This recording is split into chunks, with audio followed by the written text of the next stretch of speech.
बिना किसी संदेह के, जिन लोगों को किताबों या हैंडआउट्स से जानकारी प्राप्त करने की आवश्यकता होती है, उनके लिए सबसे बड़ी चुनौतियों में से एक पढ़ी गई सामग्री को याद रखने की क्षमता है।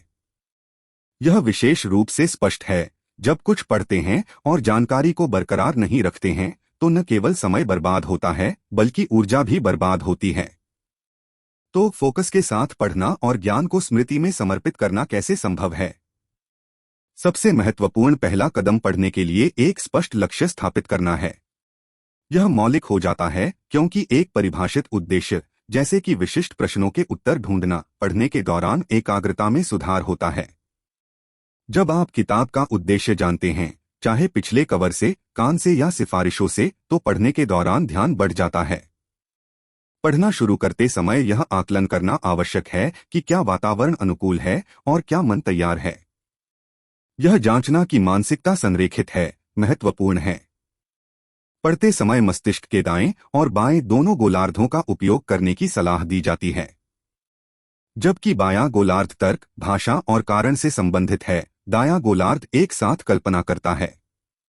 दोनों गोलार्धों के साथ सामंजस्य बिठाकर काम करने से उच्च एकाग्रता और स्मृति में जानकारी बनाए रखने की बेहतर क्षमता प्राप्त होती है।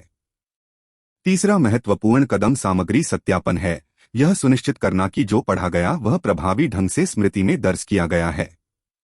यदि कोई संदेह है, तो विशिष्ट अंशों को सुदृढ़ करने के लिए एक केंद्रित पुनर्पाठ आवश्यक हो सकता है। अंत में इस प्रक्रिया के बाद विभिन्न समीक्षा विधियों को अपनाना संभव है, जैसे नोट्स, पाठ को चिह्नित करना या यहां तक कि माइंड मैप बनाना भी। महत्वपूर्ण बात यह है कि ऐसा दृष्टिकोण चुनें जो आपकी सीखने की शैली के अनुरूप हो। यह वीडियो कई समीक्षा तकनीकें प्रदान करता है जिनसे आप परामर्श ले सकते हैं। चैनल को सब्सक्राइब करना न भूलें, अपनी प्रतिक्रिया छोड़ें और अपनी कठिनाइयों को साझा करें, क्योंकि मैं आपके सवालों का जवाब देने के लिए यहाँ हूँ। अपनी याददाश्त का अच्छे से ख्याल रखें।